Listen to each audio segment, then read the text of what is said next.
Должны ли детские очки регулярно обновляться, даже если зрение стабильное? Через какой промежуток времени желательно менять очки? Как такового промежутка времени нет, потому что дети по-разному носят очки. Бывает случай, купили очки, через неделю приносят, они все царапанные. То есть ребенок снял, кинул в песочнице там, либо кинул на асфальт, они поцарапались. Если такой вариант, то это нужно сразу менять очки. И должны родители обязательно следить сами, раз в месяц проверять на наличие дефектов, царапин, затертости и какие-то точки.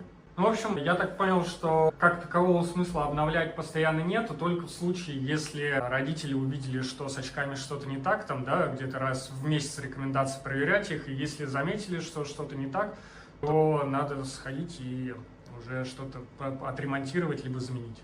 Все верно, контроль только стоит на родителях. Должны родители за этим наблюдать.